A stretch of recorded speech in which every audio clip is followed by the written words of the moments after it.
نحمده ونستعينه ونستغفره ونعوذ بالله من شرور أنفسنا ومن سيئات أعمالنا من يهده الله فهو المهتد ومن يضلل فلا هادي له أشهد أن لا إله إلا الله وحده لا شريك له وأشهد أن محمدا عبده ورسوله يا أيها الناس اتقوا ربكم الذي خلقكم من نفس واحدة وخلق منها زوجها وبث منهما رجالا كثيرا ونساء واتقوا الله الذي تساءلون به والأرحام إن الله كان عليكم رقيبا لپاش سپاس و ستایشێکی بێهەمتا بۆ کردگاری مەزن و داواکردنی درود و ڕەحمەت بۆ سەرگیانی پاکی پێشەوەی مرۆڤایەتی محەممەد صلی الله تعالى عليه وسلم. خۆشەویستانم، یەکێک لەو عیبادەتانەی کە ئینسان زۆر نزیکە کاتەوە لە رب العالمین عیبادەتی دوعایە. رب العالمين لقرآن بيروزا أفرمي وقال ربكم ادعوني أستجب لكم. پروردگارتان پێتان ئەڵێ و فەرمانتان پێ ئەکا ادعوني دعا بکەن و بپاڕێنەوە بلاڵێنەوە لێم ئەستەجب لەکم وەڵامی داواکاریەکان و دوعاکانتان ئەدەمەوە. پیغمبری خوا صلی الله عليه وآله وسلم أفرمي ليس شيء أكرم على الله عز وجل من الدعاء. هیچ شتێک نییە گەورەتر بێ بەڕێزتر بێ جوانتر بێ لە رب العالمین بەلای خواوە جەل جەلاوه لە دوعاکردنی عەبدەکان. دوعاکردنی عەبدەکان ئەو پەڕیمانای دوعاکردنی عەبدەکان ئەو پەڕیمانای زیلەت و خوضوع و ملکەچی ئەگەیەنێ لە بەردەم رب العالمینە. ئەمە ژوەها ئەکات کە عەبدەکان لە خواوە زۆر نزیک بن لە کاتی دوعایانە. بۆیە پێغەمبەری خوا صلی الله عليه وآله وسلم ئەفەرمێ لاوازترین کەس عاجزترین کەس کێیە؟ ئەفەرمێ ئەعجز الناس من عجز عن الدعاء. ئەو کەسەیە کە دوعا ناکات و ناپاڕێتەوە نالاڵێتەوە لە رب العالمین. ئێمە هەمومان ئەزانین قەدەرمان هەیە، قەزا و قەدەرمان هەیە و بڕوامان پێیەتی کە رب العالمین کۆمەڵێ بڕیاراتی لەسەر ئێمە دەرکردووە. ئێمە لە بەرامبەر بڕیاراتەکانە تەسلیمین. ابن القیم ڕەزا و ڕەحمەتی خوای لێبێ لە شەرحی ئەم فەرموودەیە کە ئێستا لە خزمەتانە باسی ئەەکەم ئەفەرمێ هەموو قەزا و قەدەرێکی خوای گەورە کە دایناوە وهای داناوە ئەگەر ئەم عەبدە دوعای نەکرد ئەم موسیبەتەی توش ئەبێ، ئەگەر دوعای کرد موسیبەتەکەی توش نابێ. واتە قەزا و قەدەر هەر هەمووی مەربوطە بە دوعاوە. بۆیە خۆشەویست ئەفەرمێ ولا يرد القدر إلا الدعاء. هیچ شتێک نییە قەدەری خوا بگێڕێتەوە إلا دوعا نەبێ، چونکە هەموو قەدەرێک مەحتومە مەختومە بەوەی کە ئەگەر کەسەکە دوعای کرد ئەو قەدەرە لەسەری لا ئەچ. بۆیە ڕەحمەتی خوا لە ئیبن القەیم بێ ئەفەرمێ بەڵاکانی خوا هەر هەمووی لە ئاسمانەوە یەتە خوارەوە، دوعاکانیش لە زەویەوە بەرزە بێتەوە. هەر قەدەرێ لەو قەدەرە و موسیبەتە لەو موسیبەتانە دوعای بەرکەوت ئەو موسیبەتە بەر ئەو ئینسانە ناکەوێ، ئەگەر بەریشی کەوێ زۆر بە هێواشی بەری ئەکەوێت. کێ لە ناو ڕەحمەتی خوایە؟ کێ لە ناو بەزەیی رب العالمینایە؟ ئەفەرمێ من فتح له منكم باب الدعاء. هەر کەسێک لە ئێوە دەرگای دوعای بۆ کرایەوە فتحت له أبواب الرحمة. ئەوە دەرگاکانی ڕەحمەتی بەسەرا کراوەتەوە.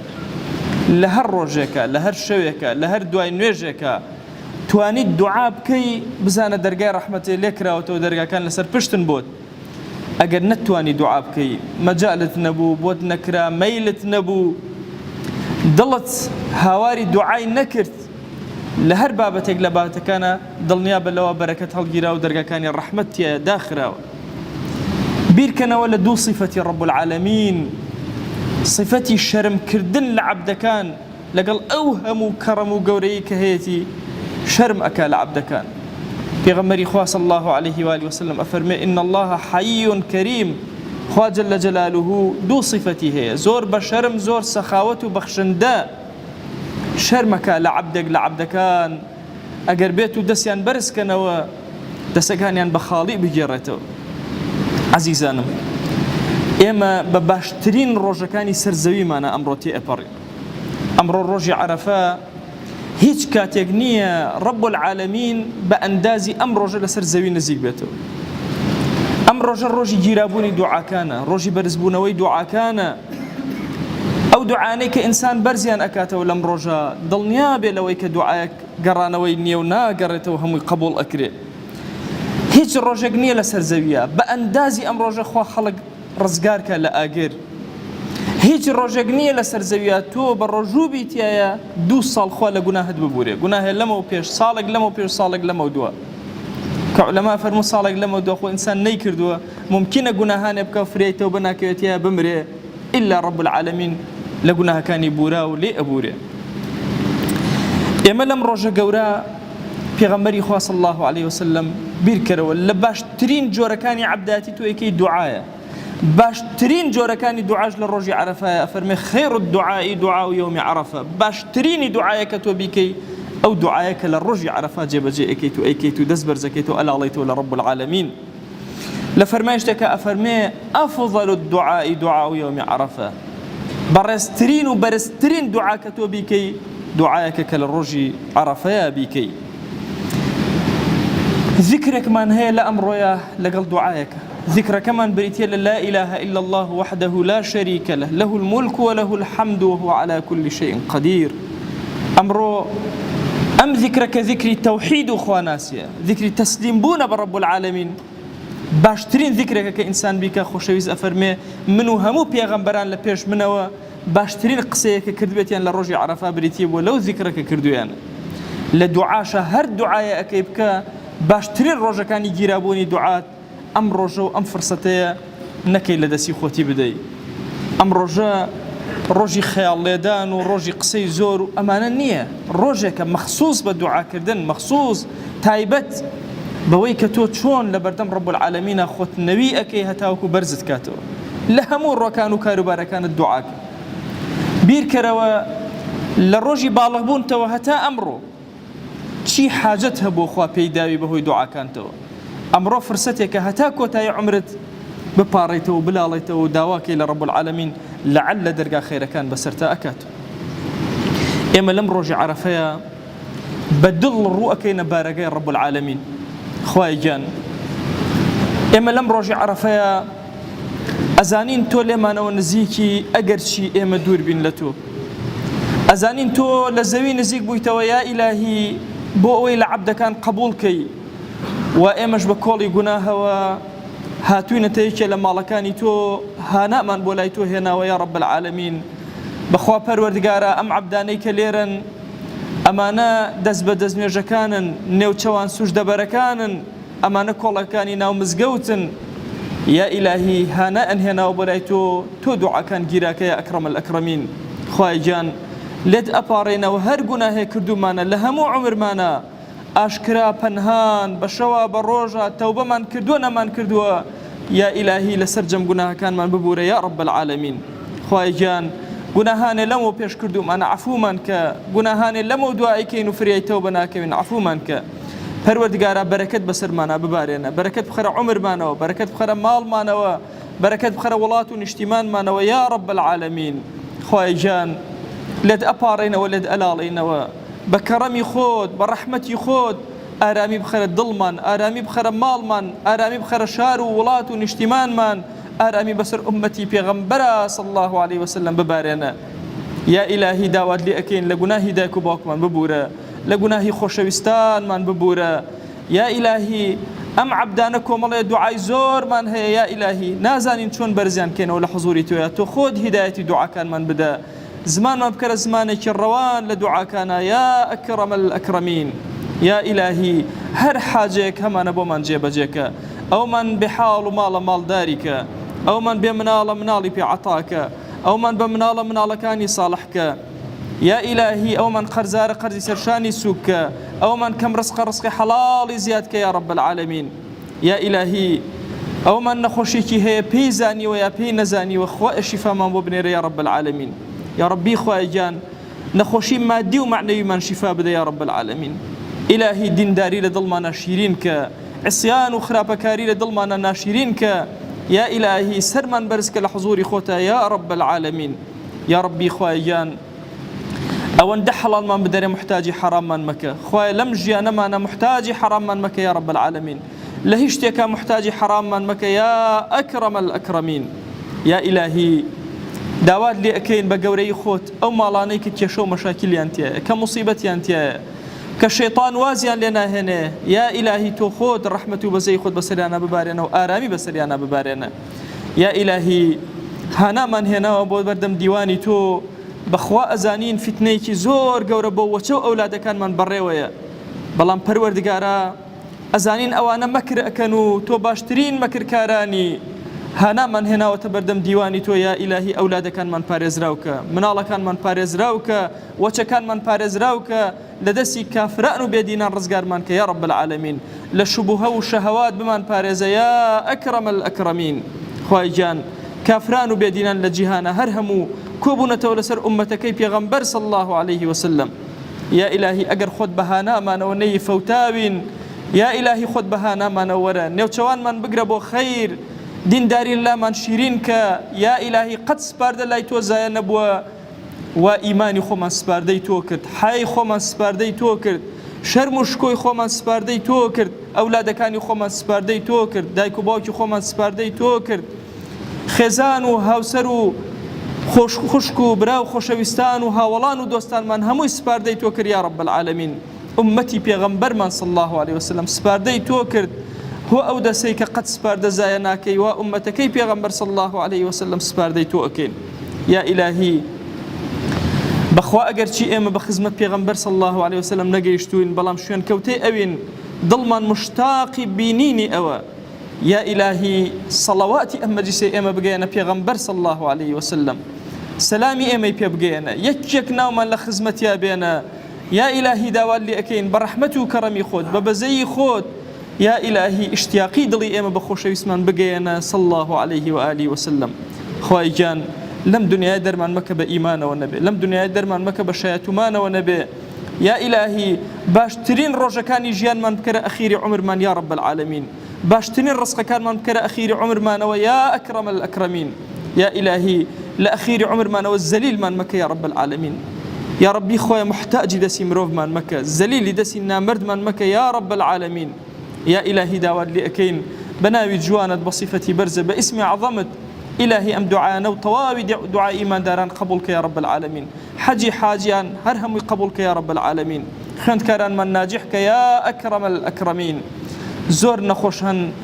إيمان داران هانا هنا أم حراب من بري إما نيتي باشيان بإما هيا يا إلهي تأخذ أزاني أمانة تأخذ خست دليان كهانا بولاي إما بينن وإما شهانا إخو من بولاي توبر زكينا يا إلهي دعاي هيج إيمان دارك ردناكي تو كدسي زليلي بوتوبر زكاته وإما دلي زليلي بوتوبر زكينا ديا إلهي شفاي هرهميان بني رو درجاي خيريان بسراب كروا خوايجان أم عبداني لمز قوتا هاتون تحضوري تو إلهي أمان السجد نابا تنها بوتو نبي الركوع نابا تنها لحضوري تو يا نبي دسي زليلي دعاء برزناكنا وتنها لمقامي تو يا نبي ديا إلهي أوي يا نبيان عطاك أوي داواي أكن بسريانا برجنا يا أكرم الأكرمين ادعوا الله وأنتم موقنون بالإجابة الحمد لله رب العالمين والصلاة والسلام على خير خلق الله محمد وعلى آله وأصحابه الكرام وتابعيهم بإحسان إلى يوم الدين أوصيكم عباد الله ونفسي قبلكم بتقوى الله وكثرة مخافته فإن التقوى شعار المؤمنين ودثار المتقين ووصية الله تبارك وتعالى في وفيكم وفي الخلق أجمعين وشوي سكام أرورو عرفين روفر قورو دعاو نزاو لالايون وردم رب العالمين إن روى قورتين روين كإيمان داري بدل روى كرا رب العالمين أرو حزم كروتار هوراميكينا شعر يوجد شاعر كاكا سكالاو ضلوا درون ويجبرس كروب إلى رب العالمين دعيك رو حضورشنا شعر كاجوان وحضورتنا فرماو علام الغيوب آقاي دردي دل ستار العيوب فەردی بێزەواڵ هەرچی تۆ فەرمات من پاسەم نەکرد، ئەمر و نەهی تۆم هیچ جەبار هیچ پەنا ناوەرد. نەجوانیم واتم بە جوانیم واتم هەوەس ناکانە، پەوکی پەی تاعەت من بێباکەنە. جەوەختێ پیری هەوەس نەوار و تاعەت و ئەمرت بەگا نەمار و بێخود وەی خەیاڵ جوانیم وەسەر برد و دەرگانەی تۆ یەک ڕۆڕۆم نەکرد. بەدرەقی ڕەفیق جوانیم ها کرد، پیری و پیریم تەشریفش ئاوەرد. ئەنە بە جوانی نەفامی و مەستی، ئینەیچە پیریم کە سەڵی و سستی. دەیسا کەرەمدار کەرەم فراوان، دەیسا کەرەمدار کەرەم فراوان، وێم کردم و وێم سزابارەنە، پەی عەزابی سەخت سزابارەنە. نامەی ئەعماڵم هەر گێڵی پێشدا، یەک زەڕە خازیم موشکیل بۆ تێشدا. چێژمە بۆ کەری ڕەحمێوە حاڵم، هەر سەربەستە بۆ نامەی ئەعماڵم. من ئیقرارم هەن تۆچ معلومەن لێت، با کەس نەزانۆ یا ئەڵڵا غێر جەوێم و وێڵ. ئینسان کە گوناحی کەرۆ بین و وێش و خوایە، وێژ ئیقرار کەرۆ وەرە دەم و خوایە، خوایچ معلوماتش هەن سەرش و خاز زانۆ. هاوار کەرۆ من ئیقرارم هەن تۆچ معلومە هەن، من ئیقرارم هەن تۆچ معلومەن لێڵ، با کەس نەزانۆ غێر جەوێم و وێڵ. هەروێت بزانە و یەک تا یەگانە، با نەبۆم ڕیسوای خێش و بێگانە. وعدەڵ فەرماوان جەوڕۆی ڕۆسەعات، یعنی ڕۆ قیامەتی، پەی حەبیبی وێ ئیزنی شەفاعەت. وعدەی وێ حەقەن ئەشێ وەجاباری، مەقامی مەحموود پێش بەر عەتاکەری. ساتۆج یا ڕەسوڵ دەی بەو شەرمەوە، بەو دڵپڕسۆز و نەرم و گەرمەوە. دڵجە شهود و سەر وە سوژدەوە، چەم جەڕای ڕەحمەت گۆژ وە موژدەوە. پەری شەفاعەت یاوێ وە فریایم، دەسم وە دامان من نەشۆن جەیاڵ. هەرچەند گونەهبار شەمسی ڕووم ڕەشن، هەرچەند گونەهبار شەمس ڕووم ڕەشن. شەفاعەت هەر پەی گونەهبار وەشن. ئینسان ڕۆ قیامەتینە ئەگەرچی گوناهش فرێبا و ڕووی وەرئاساش سیاوە بێ بۆ، بەڵام ئەگەر وەر و شەفاعەت و پێغەمبەری گنۆ صلی الله عليه وسلم ئیتر نەجاتش بۆنە و ئانە باقییا پێش. ئێمە جە ئارۆنە چی ڕۆ نازارەنە هاوار کەرمە و لاڵێمەوە یا ئیلاهی گوناهێ فرێ و فرێ، تۆ وێ زانی ئەعتراف کەرمێ و ئیقرار کەرمێ بەگردی. زانمێ تۆش کە ڕەمەڵ هەنچەنیمە و عەفوە ماکەری. دەیا ئیلاهی شارە ماوە گوناهەکە تەنها بین وێما وێتە نەبا. شەرمەزارێ مامەکەرە وەردەم و دیوان و خەڵکینە، شەرمەزارێ مامەکەرە وەرە و دیمان و پێغەمبەری نە صلی الله عليه وسلم. ئەگەر چی خراپەکێمە نەفرێ بە یاوێ با کەشە ئاسمانی. ئەمما یا ئیلاهی ئومەتێ پێغەمبەرین مێ صلی الله عليه وسلم وزەما وەر و شەفاعەت و ئاڵی. کۆتا کەلیمەم خزمەتانە. ئیمامی نەووی فەرماوە عولەمەکی اختیلافشە هەن ئایا خوا چ گوناهێوە چەنەش وەش بۆ ئەچی ڕوانە. بەعزێ فەرماوانشە تەنها جە گوناهە گولانەکە وەش بوو. ئیمامی نەووی فەرماوە خوا چی ڕوانە جە ڕۆ عەرەفەینە جە گوناهێ گولانێ و گەورەی وەش بوو، بەس حەق و خەڵکی وەژمە بوو، جە کرد و گوناهەکە وەش بوو. ساڵێک چێ وەڵتەرکە کردێنە ساڵێک چێ دمەچ. کاتێک کە ئینسان ڕۆچێ گێرۆ خوا جەلە جەلالوهو چی گرد و گوناهەشە وەش بوو. ئارۆنە فرەتترین موسڵمانە گرد و عالەمی ئیسلامینە ڕۆچێ گێرە. هیچ کاتێ نییە ڕۆچێ و حەج و هەرچی تاعاتە کۆبەوە ئێڕۆ پیرۆزە نەفرە بە خاسی کۆبێنێ. خوا بە حورمەت و حاجەکە و بە حورمەت و ئانیشاچەکە ڕۆچێنێ دوعا و گرد و مەخلوقاتەکەش عەبدەکەش گوناهبارەکەش دوعا و گردی قبول کەرەوە بە لەبەیکە لەبەیکە و حاجەکەمە. خوایە حەج و حاجیامە قبول کەرە دعاء نركونا الله إمس قبول كرا يا أكرم الأكرمين. وأوصيكم أيضا بالصلاة والسلام على رسول الله، حيث أمرنا الله تبارك وتعالى في محكم تنزيله قائلا: إن الله وملائكته يصلون على النبي يا أيها الذين آمنوا صلوا عليه وسلموا تسليما. اللهم صل على سيدنا محمد وعلى آل سيدنا محمد، وبارك على سيدنا محمد وعلى آل سيدنا محمد، كما صليت وباركت على إبراهيم وعلى آل إبراهيم إنك حميد مجيد. اللهم اغفر للمؤمنين والمؤمنات وللمسلمين والمسلمات ولمن أنشأ هذا المكان.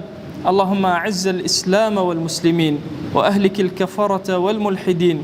اللهم انصر من نصر الدين واخذل يا رب من خذل الإسلام والمسلمين.